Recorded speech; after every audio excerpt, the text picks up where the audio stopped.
Olá, meu nome é Eric Contarini e esta é mais uma dica de leitura do canal Ler é Vivenciar. E este é um canal novo que está surgindo agora, então se você ainda não é inscrito, dá essa força pra gente. Além do like, inscreva-se no canal e ative o sininho para receber novas notificações sempre que nós publicarmos uma nova dica de leitura. E a dica de hoje é a trilogia Feita de Fumaça e Osso, da escritora Laini Taylor. Esse é o primeiro livro da série, Feita de Fumaça e Osso, e que dá nome à trilogia, inclusive. O segundo é o Dias de Sangue e Estrela, e o terceiro é Os Sonhos com Monstros e Deuses. Esta é a resenha do primeiro livro. Não são só o cabelo azul e as várias tatuagens que fazem de Carol uma garota diferente. Ela não se lembra dos pais e, criada no covil de um demônio, não entende por que uma criança humana foi acolhida ali. Muito menos sabe o verdadeiro motivo por trás das estranhas missões que desempenha para seu protetor, recolhendo dentes ao redor do mundo. Em um instante, ela pode estar fazendo rascunhos no Liceu de Arte em Praga, e minutos depois estar no metrô de Paris carregando presas de elefante ou em Marrakech negociando com um mendigo. Não é exatamente normal, mas em um universo em que anjos são temidos e o preço da magia é a dor, essa é a única vida que ela conhece, pelo menos por enquanto. Laini Taylor vai nos apresentar então nesse primeiro livro a Carol. Não é Carol, não é Carol, é Carol, pelo simples fato de que é tcheco. Né? Ela vive em Praga, na República Tcheca. Essa é onde fica a sede principal, né? É onde ela vive. É também nesse livro que nós vamos conhecer a família que criou a Carol. Por conta da sua aparência, eles não podem sair por aí coletando os dentes, então a Carol acaba encarregada de fazer isso. Ela faz isso através de portais, né? Então, uma hora ela abre um portal, está em Paris, outra hora ela abre um portal, está em Marrakech, em Marrocos, outra hora ela abre outro portal e está ali em Gana, e dessa forma ela vai colhendo dentes e presas, que são extremamente necessárias para o trabalho que o seu pai adotivo, né? Então quem a criou, a figura que ela tem mais perto de um pai é o Brimstone. E o Brimstone, ele usa esses dentes para fazer colares. Então, com as presas, os dentes colhidos pela Carol, o Brimstone vai juntando com joias e vai fazendo colares com isso, cordões. Vai fazendo cordões com esses dentes. A Carol não sabe por quê, isso é um mistério para ela também, é algo que ela está sempre correndo atrás de descobrir e a família está sempre tentando deixá-la de lado, escondendo as verdades. Outra curiosidade é que para comprar esses dentes, essas presas, a Carol, ela paga com desejos. Sim, o Brimstone, ele é um mercador de desejos. E esses desejos são recebidos pelos humanos na forma de pequenas contas.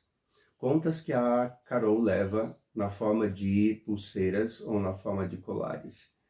Essas contas, elas vão desde o desejo mais simples, como, por exemplo, fazer o cabelo crescer azul, que é o caso da Carol.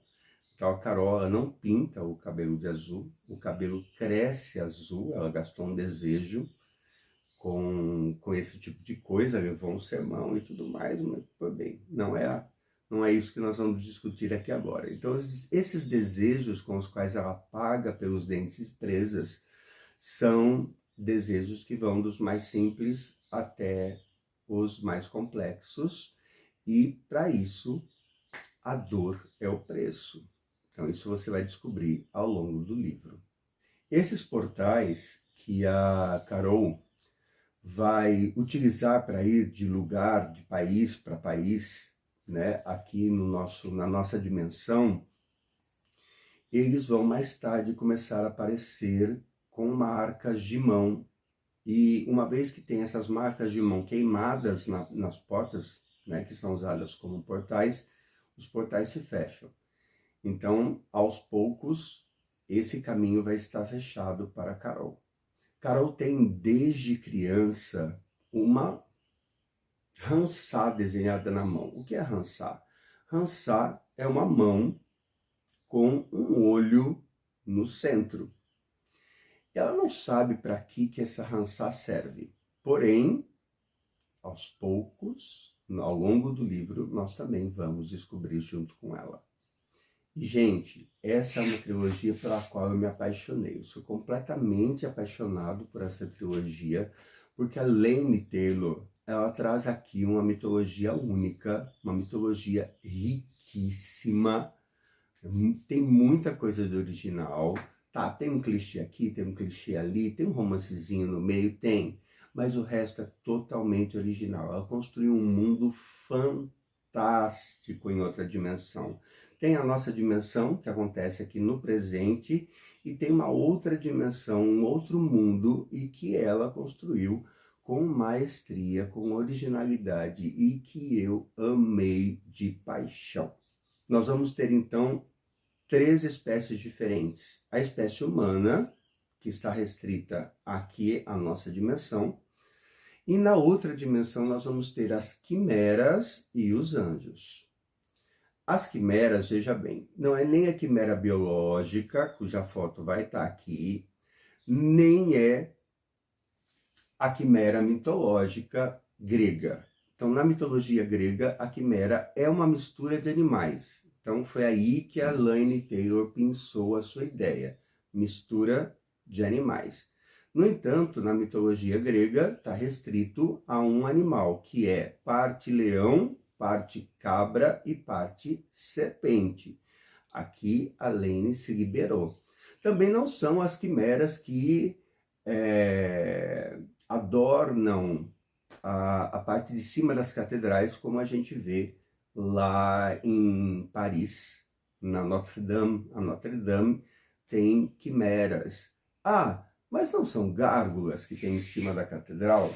Na verdade, tem os dois. Só que na tradução que chega aqui para o Brasil, na confusão das pessoas que não pesquisam adequadamente, tudo é trazido para a gente como gárgula. E, na verdade, existe uma diferença muito grande entre gárgula e quimera. A gárgula é um elemento arquitetônico por onde sai água da boca, né? Então, vem do gargouille francês, o barulho glug, glug, glug, que faz quando a água sai pelo encanamento da boca dessa estátua, desse elemento arquitetônico. Já a quimera não, a quimera é apenas ornamental e tem ali um significado religioso. Porém, essas quimeras, elas são, né, misturas de animais. Tem chifres de cabra, tem asas de morcego e as mais diferentes formas. Foi mais ou menos nesse tipo de quimera, né, que adornam as catedrais góticas, que a Laini Taylor inspirou as suas quimeras. E vamos aos anjos. Aqui nós não temos nada da mitologia cristã. Então, o nosso pensamento cristão precisa ser deixado de lado ao ler esse livro. Quando eu li a sinopse para vocês, a gente já lê ali a palavra demônio. Péssimo quem fez isso, péssimo. A gente não vai ver a palavra demônio no livro. Elas são quimeras, não tem essa dicotomia, não tem essa coisa maniqueísta de bem e mal, tá? Então, são quimeras e anjos. Os anjos não são anjos cristãos, não são representantes absolutos do bem. Aliás, nós vamos aprender que os anjos escravizavam as quimeras. Então, esqueça a visão cristã para ler esse livro, porque nós vamos ser inseridos em um mundo totalmente diferente do nosso. Voltando para as quimeras, nós temos, por exemplo, Brimstone, que é metade humano, metade cabrito montês, né? Não dessas cabras que a gente vê por aqui, não, cabrito montês, uma coisa robusta. Nós temos também a Issa, que é uma personagem maravilhosa, carinhosíssima com a Carol, e que da cintura para baixo ela é serpente, da cintura para cima ela é humana, exceto pelos cabelos que são todos de serpentes. Então ficam serpentes andando, inclusive, se mexendo ao redor da cabeça dela. E ela tem, segundo a Carol, seios de uma deusa. Então a maioria dos personagens que a gente conhece nessa trilogia, em algum momento vai travar sua guerra, vai derramar sangue. E aí mesmo entre as adoráveis quimeras, nós vamos ter quimeras que você vai odiar com todas as suas forças, e vai haver quimeras pelas quais você vai se apaixonar. Por outro lado, entre os detestáveis anjos, também vão haver anjos pelos quais a gente vai aprender a desenvolver um amor e guardá-los no coração. Nesse primeiro livro, lá pela metade dele, a gente vai começar a nos despedirmos dessa vida de juventude que a Carol leva, e vamos começar a adentrar em questões da guerra. Então nós vamos abandonar toda a alegria e vamos entrar, né, nas tristezas que a guerra traz. Porém, a Laini Taylor descreve tudo de uma forma tão maravilhosa que você fica absorto na leitura. E por mais que lhe doa algumas coisas, você não quer largar, você é capturado pelo jeito como a Laini escreve. Ela é fantástica, adoro essa escritora, porque a linguagem que ela usa te prende realmente. E por mais que no segundo e no terceiro livro a gente vai estar totalmente ali imerso na guerra, sempre tem algum momento em que ela vai aquecer o nosso coração. Então, assim, vale a pena essa trilogia, é maravilhosa. Mas nem só de originalidade vive Laini Taylor. Então, lógico, vai ter um romancezinho aqui. O romance não é, né, o foco principal da história. A princípio parece uma coisa meio estranha, sabe aquela coisa de amor à primeira vista, né? Então acontece isso no começo. Algumas pessoas podem ficar muito reticentes à forma como acontece, porém isso vai ser muito bem explicado ao longo da trilogia. Então não se assustem, não abandonem o livro por causa de um capricho, porque vale a pena entender mais tarde o porquê desses começos.